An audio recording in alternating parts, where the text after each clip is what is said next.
আমি ভিক্ষা চাই এই সংসদের কাছে, এই রাস্তাটা 10 লক্ষ মানুষ প্রাণ বাঁচাবে। মাননীয় স্পিকার, আমি আপনাদের কাছে ভিক্ষা চাই, কবের মধ্যে এই মৃত্যুর মিছিল থামবে এবং এই মহাসড়ককে, এটা লাইন অফ ক্রেডিটের আন্ডারে 6 লেনে হওয়ার কথা থাকলেও এটা মাত্র 18 ফিট হয়ে আছে। মাননীয় স্পিকার, এটা আমি এলাকায় মুখ দেখাইতে পারি না, এলাকার মানুষ আমাকে এখন বেঁধে রাখবে। মাননীয় স্পিকার, আপনার মাধ্যমে মন্ত্রী মহোদয়কে যদি আপনি একটা রুলিং দিতেন এই বিষয়ে যেন উনি যথাযথভাবে ব্যবস্থা নেয়। আপনি এখন যে মুহূর্তে আমাকে অনুমতি দিয়েছেন কথা বলার জন্য, ঠিক সেই মুহূর্তে আমার দেবিদ্বারে 3 জন তরতাজা মানুষ কিছুক্ষণ আগে মৃত্যুবরণ করেছে এবং তাদের এখন জানাজার প্রস্তুতি নিচ্ছে। এবং এটি দেবিদ্বারের প্রতিনিয়ত ঘটনা। বাংলাদেশে কোনো সড়ক নেই, বিভাগীয় শহরের 2টা বিভাগীয় শহরকে যুক্ত করেছে, কিন্তু সেই রাস্তার প্রশস্ত হচ্ছে মাত্র 18 ফিট।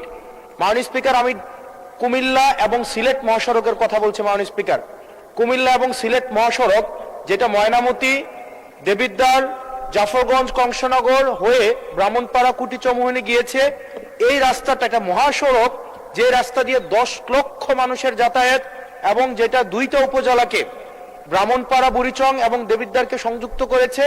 যেখান থেকে চিটাগং থেকে যদি আপনি সিলেটে যেতে হয় অথবা সিলেট থেকে যদি চিটাগংয়ে আসতে হয়, একমাত্র রাস্তা যেটা মাত্র মাননীয় স্পিকার 18 ফিট। এই 18 ফিট রাস্তা দিয়ে প্রত্যেক দিন এটা মৃত্যুর মিছিলে সেটা পরিণত হয়েছে। দেবিদ্বার বুড়িচং অংশটা প্রত্যেক দিন মৃত্যুর মিছিল।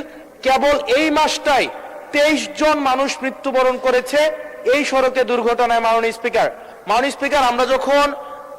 আমরা যখন মন্ত্রীদের মহোদয় বা প্রশাসনের সাথে কথা বলি, এটা হচ্ছে এক ধরনের প্রশাসনিক জটিলতায় আজকে দীর্ঘ 10-12 বছর এখানে কোনো ধরনের কাজ হচ্ছে না। আমি আপনার দৃষ্টি আকর্ষণ করছি, আপনার মধ্য দিয়ে মন্ত্রী মহোদয় নিশ্চিত করবেন কি কবের মধ্যে এই মৃত্যুর মিছিল থামবে এবং এই মহাসড়ক কোনো ধরনের কাজ হচ্ছে না। আমি আপনার দৃষ্টি আকর্ষণ করছি, আপনার মধ্য দিয়ে মন্ত্রী মহোদয় নিশ্চিত করবেন কি কবের মধ্যে এই মৃত্যুর মিছিল থামবে এবং এই মহাসড়ককে, এটা লাইন অফ ক্রেডিটের আন্ডারে 6 লেনে হওয়ার কথা থাকলেও এটা মাত্র 18 ফিট হয়ে আছে। মাননীয় স্পিকার, এটা আমি এলাকায় মুখ দেখাইতে পারি না, এলাকার মানুষ আমাকে এখন বেঁধে রাখবে। মাননীয় স্পিকার, আপনার মাধ্যমে মন্ত্রী মহোদয়কে যদি আপনি একটা রুলিং দিতেন এই বিষয়ে যেন উনি যথাযথভাবে ব্যবস্থা নেয়। আমি ভিক্ষা চাই এই সংসদের কাছে, এই রাস্তাটা 10 লক্ষ মানুষ প্রাণ বাঁচাবে। মাননীয় স্পিকার, আমি আপনাদের কাছে ভিক্ষা চাই, এই রাস্তাটাকে প্রশস্তকরণের জন্য দ্রুত এটার আপনারা ব্যবস্থা নেবেন। মাননীয় স্পিকার, ধন্যবাদ মাননীয় সদস্য।